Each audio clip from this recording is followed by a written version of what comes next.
नमस्कार. मी Pragya Mhetre. Sangli media communication YTV channel प्रस्तुत लेखणी माझी या कार्यक्रमामध्ये आपल्या सर्वांचं सहर्ष स्वागत. प्रेक्षक हो, आपण वेगवेगळ्या आशयाच्या वेगवेगळ्या विषयांच्या कविता पाहिल्या. यानंतर सामाजिक विषय म्हणजे आपल्या समाजात घडणाऱ्या घटना कोणकोणत्या आहेत याचं दुर्मिळ निरीक्षण आपल्या अनेक कवी आणि कवयित्री यांनी केलेलं आहे. आता तुम्हाला एक छानशी कवितासुद्धा ऐकवते. एकदा वाटलं तुला स्पष्टच सांगावं, एकदा वाटलं तुला स्पष्टच सांगावं, मग वाटलं कागदावर लिहावं. नंतर म्हटलं जाऊ दे, नंतर म्हटलं जाऊ दे, तुझं तुला कळतंय का ते पाहावं. म्हणजे बघा, 4 ओळीत किती सारांश सांगितलेलं आहे. यानंतर तू विरोधी पक्ष होतेस तेव्हा, तू विरोधी पक्ष होतेस तेव्हा तुझा राग मिरचीसारखा असतो. तू बिलगतेस अंगाला तेव्हा तुझा स्पर्श खुर्चीसारखा असतो. मी सामान्य कार्यकर्ता होईल, तू हायकमांड होशील का? सरकार अपक्षांना देते तेवढे डिमांड देशील का? ही मागणीसुद्धा मान्य करायला काय हरकत नाही आहे. तर अशाच अनेक वेगवेगळ्या कवीच्या आणि कवयित्रींच्या आपण या लेखणी माझी या कार्यक्रमाच्या माध्यमातून कविता ऐकत आहोत. आणि आज आपल्या स्टुडिओमध्ये आलेले आहेत प्राध्यापक आबासाहेब शिंदे सर, जे कवी आहेत आणि त्यांच्या वेगवेगळ्या विषयांच्या कविता आपण ऐकून घेणार आहोत आणि त्यांची ओळखसुद्धा करून घेणार आहोत. नमस्कार. मी प्राध्यापक डॉक्टर आबासाहेब शामराव शिंदे, पद्मभूषण वसंतराव दादा पाटील महाविद्यालय कवठे मंकाळ, मराठी या विषयामध्ये मी अधिव्याख्याता म्हणून काम करतो. मराठी साहित्यामध्ये अनेक विविध माझ्या लिखाणामध्ये मराठी साहित्यामध्ये आलं गेलं त्याच्यामध्ये. आणि संस्थापक अध्यक्ष म्हणून चारुता सागर प्रतिष्ठान कवठे मंकाळ इथं गेले 10 वर्ष झालं आम्ही साहित्य संमेलन भरवत आहोत. आणि नवीन लेखकांना लिहिण्याची एक नवी उर्मी, त्यांना एक व्यासपीठ मिळावं म्हणून ते चालू केलेलं आहे सध्या. दरम्यान याच्या अगोदर मी 1990मध्ये 90पासून सांगली आकाशवाणीवरती कथा वाचन करत होतो. आणि त्या कथा वाचनामध्ये माझी बबडी असेल कथा, त्यामध्ये गर्जना असेल, त्यानंतर कुठे गेला माझा राजहंस असेल, इत्यादी माझ्या बऱ्याच कथा सांगली आकाशवाणीवरून झाल्या. त्याच कालखंडामध्ये काही कविता, मी ग्रामीण भागातल्या काही कविता त्या आकाशवाणीवरती सादर केल्या. 2 वर्षाच्या कालखंडामध्ये अगोदर की तमाशा या लोककलेवरती मी यशवंतराव चव्हाण महाराष्ट्र मुक्त विद्यापीठ नाशिक यामध्ये तमाशा या लोककलेवरती एक संशोधन केलं आणि त्याच्यावरती MPhil केलं.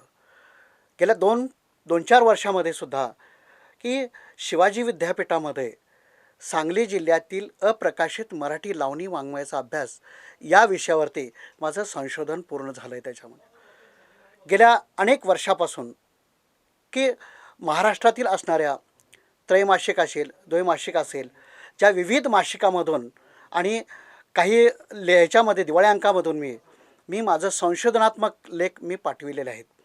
त्यामध्ये जवळजवळ 27 लेख माझे इंटरनॅशनलला प्रसिद्ध झालेले आहेत त्याच्यामध्ये. आणि लावणी हा विषय सगळ्यात माझा जिव्हाळ्याचा विषय ठरला त्याच्यामध्ये. की सांगली जिल्ह्यामध्ये आपल्याकडं जवळजवळ 40 शाहीर आहेत आणि त्या 40 शाहिरांच्या काही असणाऱ्या अप्रकाशित लावण्या, मी त्या लावणीवरती माझं संशोधन चांगल्या पद्धतीने केलं. खरं तर सांगली जिल्ह्याला एक लोकसाहित्याची आणि लोकसंस्कृतीची मोठी परंपरा आहे. आणि या परंपरेतूनच मला वाटलं की सांगली जिल्ह्याच्या लावणीवरती आपण एक संशोधन करावं. आणि मग त्याच्यावरती मी PhDचा एक प्रबंध शिवाजी विद्यापीठाला सादर केला आणि त्यामध्ये मला लावणीवरती PhD मिळाली. हे माझं खरं मोठं भाग्य समजावं लागेल. नमस्कार. मी Pragya Mhetre. Sangli media communication YTV channel प्रस्तुत लेखणी माझी या कार्यक्रमामध्ये सर आपलं सहर्ष स्वागत. आपण वेगवेगळ्या विषयांवरती कविता लिहिलेल्या आहेत, तर आमच्या प्रेक्षकांना आपल्या कविता नक्की जाणून घ्यायला आवडतील सर. मी लिहिलेल्या काही कविता आणि त्यातल्या बाहुलेल्या काही कविता मी आपल्यापुढं सादर करीत आहोत. माझ्या पहिल्या कवितेचं नाव आहे टिपूर चांदण्यात. पडावे टिपूर चांदणे माझ्या खुल्या अंगणात, पडावे टिपूर चांदणे माझ्या खुल्या अंगणात, अशा या लख प्रकाशाची यावी रोज रोज रात, अशा या लख प्रकाशाची यावी रोज रोज रात, कधी मन जावे रानात, कधी मन जावे रानात फिरावे शुभ्र चांदण्यात, कधी मन जावे रानात फिरावे शुभ्र चांदण्यात, सारेच चांदणे गोंधावे, सारेच चांदणे गोंधावे, पिकाच्या पानापानात, पिकाच्या पानापानात. मी चंद्र चांदण्याशी, मी चंद्र चांदण्याशी माराव्यात मनसोक्त गप्पा, मी चंद्र चांदण्याशी माराव्यात मनसोक्त गप्पा, कराव्या विचार मंथन आणि उघडावा मनातला कप्पा. मी चंद्र चांदण्याशी माराव्यात मनसोक्त गप्पा, करावे विचार मंथन आणि उघडाव्या मनातला कप्पा. ज्वारी आणि हरभऱ्याचा भाजावा हुरडा रानात, ज्वारी आणि हरभऱ्याचा भाजावा हुरडा रानात, आणि मग शब्दाचा हुरडा माळावा मनातल्या मनात. माझ्या मळ्यातल्या खळ्यात, माझ्या मळ्यातल्या खळ्यात दिसावी धान्याची रास, माझ्या मळ्यातल्या खळ्यात दिसावी धान्याची रास, मनाची इतकी अभिलाषा मिळावा पोटाला घास, मनाची इतकी अभिलाषा मिळावा पोटाला घास. खरं तरच या कवितेमधून आज जो पारंपरिक आपल्या ग्रामीण भागातला जो बाज होता, ग्रामीण भागातली जीवनशैली होती, ती पूर्ण आधुनिक युगानं बदलून टाकली गेली. आणि आज खळं मळं शेती जेवण चांदणं हे लोकांना बघायलाही मिळत नाही. ते चांदणं काय असावं लागतं हे मी या कवितेनं मांडण्याचा खूप प्रयत्न केला. खरं तर ते मळणी काय असते, खळं काय असतं, हुरडा काय असतो, या सर्व गोष्टीतून आणि टिपूर चांदणं काय असतं हे आजच्या नवीन पिढीला खरं तर माहीतच नाही त्याच्यामध्ये. पण नवीन पिढीला माहीत व्हावं ही माझी चांगली अपेक्षा असल्यामुळं मी टिपूर चांदणं ही कविता आपल्या पुढं सादर केली. खरं तर या कवितेतून आजच्या नवीन पिढीला, नवीन वाचकाला, तरुणांना की या कवितेमधनं पूर्वी काय होतं, पूर्वी खळ्यात बसून काय होतं, त्याच्यामध्ये अंगणात बसून जेवलं जात होतं ते कसं पद्धत होते त्याच्या पाठीमागं, आणि या टिपूर चांदण्यामध्ये की कशा पद्धतीनं जेवण व्यवस्था असायची. आणि कारण का आता सगळं जेवण आपलं ह्याच्यामध्ये चालू आहे, आणि मळ्यात बसून खळ्यात बसून आणि अंगणात बसून जेवणं ह्याच्यासारखा जीवन आज आपल्या जीवनामध्ये चांगला आनंदही मिळू शकत नाही, असं या कवितेमध्ये मी माझ्या पद्धतीने मांडलेलं आहे. तर पुढील माझी एक कविता मी आपल्या पुढे सादर करतो. ती कविता वास्तविक विचार केला तर ती कविता माझ्या जन्मगावावरती आहे.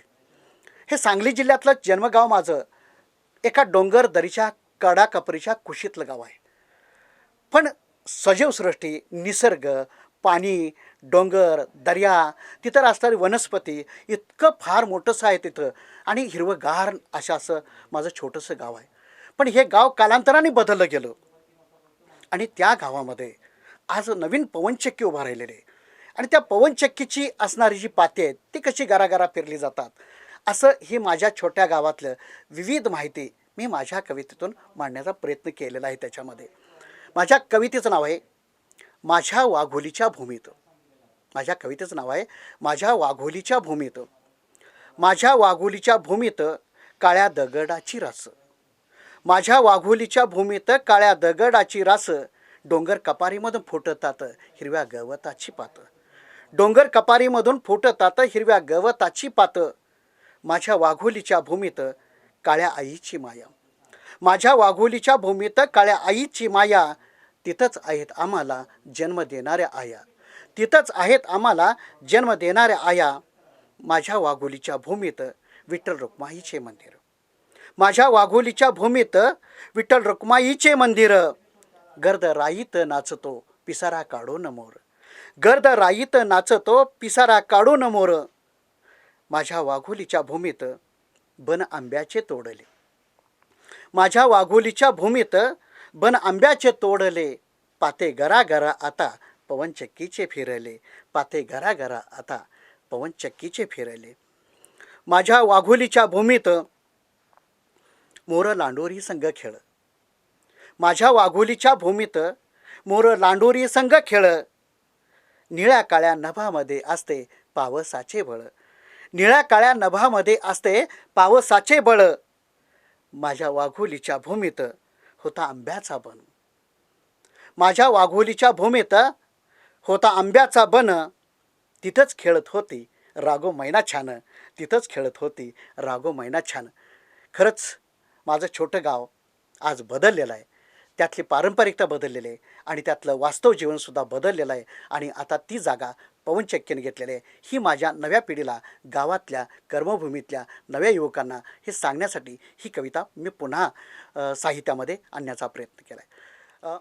प्रेक्षको, आत्ताच आपण प्राध्यापक आबासाहेब शिंदे यांच्या ग्रामीण भागातील जीवन म्हणजे काय आहे, कारण पहा ना, आता सर्वजण ग्रामीण भागातून शहरीकरणाकडे वळले आहेत आणि आधुनिकीकरण यामुळे शहरीकरण हे सुद्धा वाढलेलं आहे आणि गावामध्ये गाव कसा असतो, गावातली माणसं कशी असतात, गावातील मातेचा वास कसा असतो, हे आत्ताच्या मुलांना नाही कळत आहे.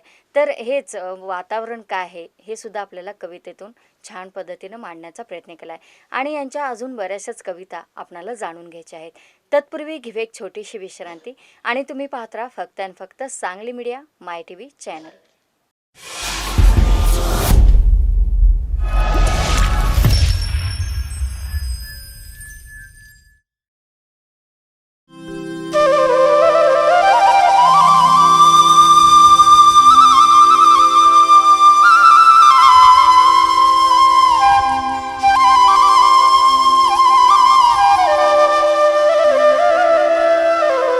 बासरी कृष्णाची, डमरू शंकराचा, अष्टदुर्गेचे आयुध तुळशी भार विठुरायाचा.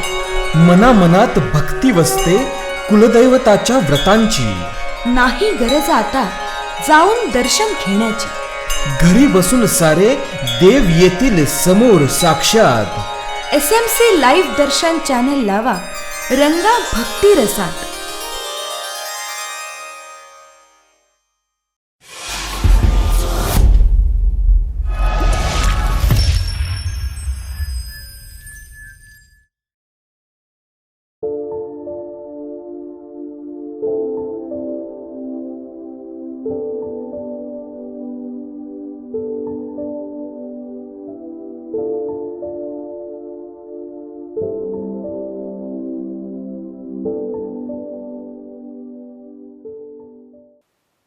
छोट्याशा विश्रांतीनंतर आपण परत आलो आहोत लेखणी माझी या कार्यक्रमामध्ये आणि आज आपल्यासोबत आहेत प्राध्यापक आबासाहेब शिंदे सर, की ज्यांनी आत्तापर्यंत आपल्याला ग्रामीण भागातील जे काही जीवन आहे त्याचं अगदी जवळून दर्शन दिलेलं आहे. आणि आता पाहूया अजून कोणकोणत्या कविता ते सादर करत आहेत. तर श्रोते हो, माझ्या पुढल्या काही कविता आहेत. त्या कवितेमध्ये एक मनाला भावस्पर्श होईल अशी कविता मी पुढली लिहिलेली आहे त्याच्या पाठीमागं. खरं तर गेल्या पावसामध्ये आमच्या घरापुढे एक छोटंसं झाड होतं मोठं, आणि त्या मोठ्या झाडाला शेजारच्या एक माणूस तोडण्याचा प्रयत्न करत होता. त्या झाडावरती शेवटच्या फांदीला चिमणी आपल्या चिमकल्या बाळासाठी घरटं बांधत होती. पण ते लक्ष माझं अचानक त्या घरट्याकडे गेलं आणि मी त्या मालकाला सांगितलं, काका हे झाड तोडायचं नाही बरं का. पण काकाने ते झाड तोडायचा प्रयत्न केला आणि ते घरटं संपून गेलं. काही पशुपक्ष्याविषयी असणारा आदर हे माझ्या डोक्यात पूर्वीपासूनच आहे, की चिमणी आपल्या बाळासाठी काय काय करू शकते. तसं वास्तविक विचार केला तर माणसापेक्षा पशुपक्ष्यामध्ये आपल्या मुलाविषयी असणारा जिव्हाळा आणि मुलाविषयी असणारी संरक्षणता ही प्राण्यामध्ये आणि पक्ष्यामध्ये मला जास्त दिसून येते. आणि म्हणूनच चिमणी काय करू शकते आपल्या बाळासाठी ही या कवितेमध्ये मी रेखाटण्याचा प्रयत्न केलेला आहे. माझ्या पुढच्या कवितेचं नाव आहे एक चिमणी बांधत होती घरटं. एक चिमणी बांधत होती आपलं एक नवं घरटं, झाडाच्या शेवटच्या फांदीला तेही उलटं. एक चिमणी बांधत होती आपलं एक नवं घरटं, झाडाच्या शेवटच्या फांदीला तेही उलटं. रानावनातून फिरून गोळा करत होती लवचिक गवताच्या काड्या. रानावनात फिरून गोळा करत होती लवचिक गवताच्या काड्या, आणि बांधत होती आपलं हंगामी चिरेबंदी घरटं. आणि बांधत होती आपलं हंगामी चिरेबंदी घरटं, कारण गर्भवती होती ती, म्हणूनच काळजी होती तिला. कारण गर्भवती ती म्हणूनच काळजीत होती ती.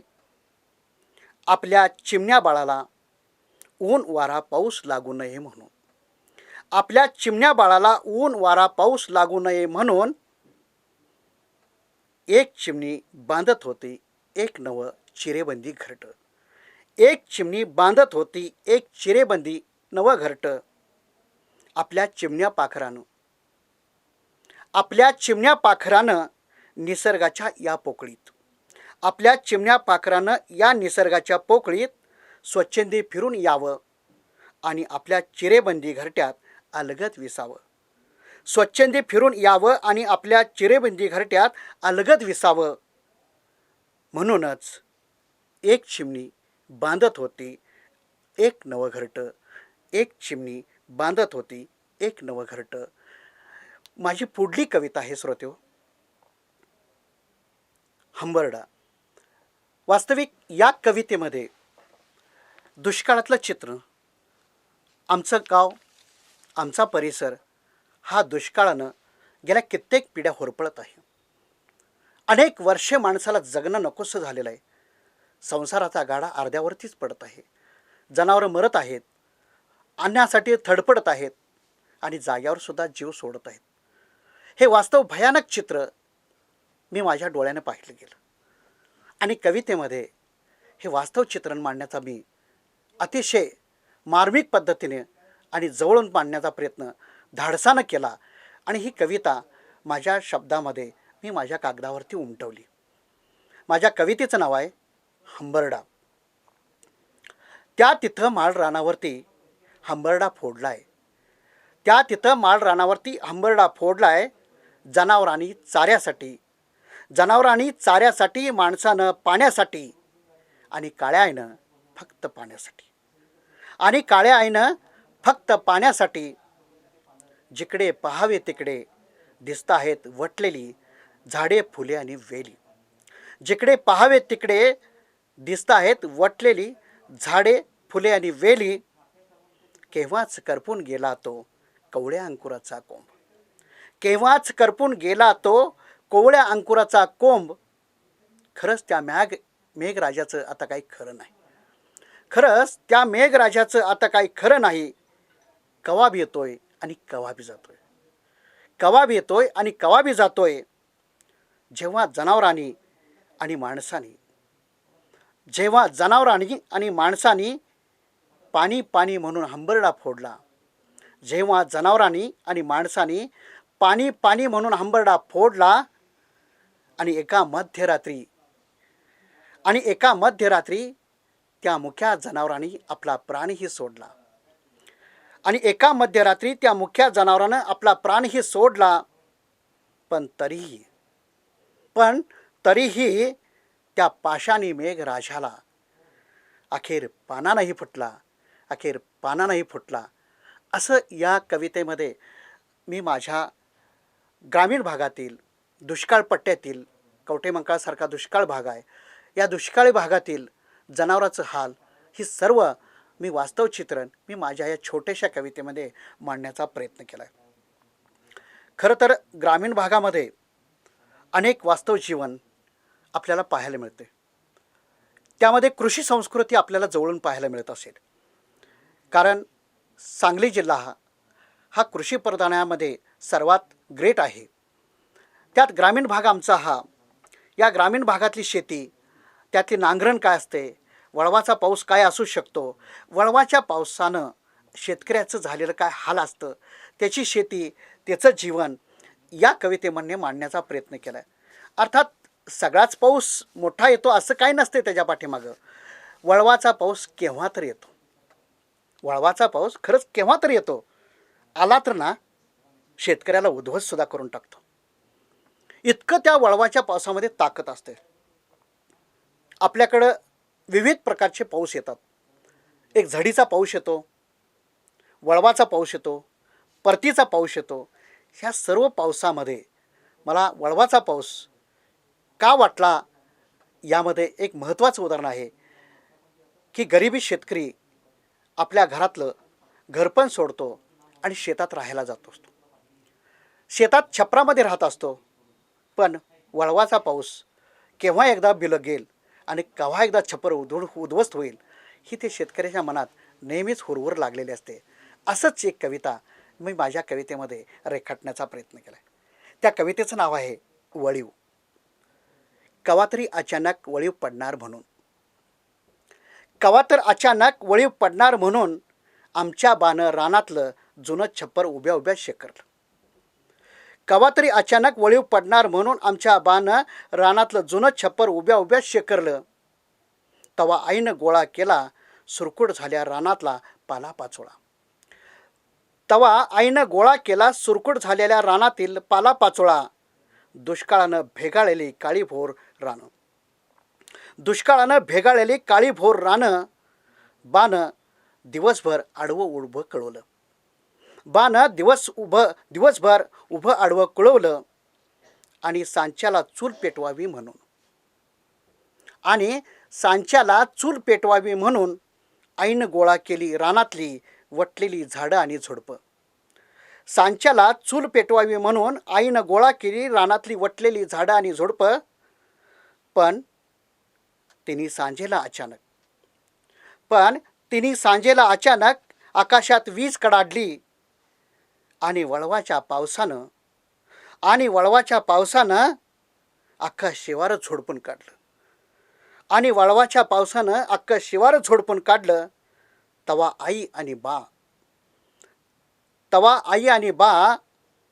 डोक्याला हात लावून बसली. तवा आई आणि बा डोक्याला हात लावून बसली. वळवाच्या पावसानं उद्ध्वस्त झालेलं छप्पर पाहत.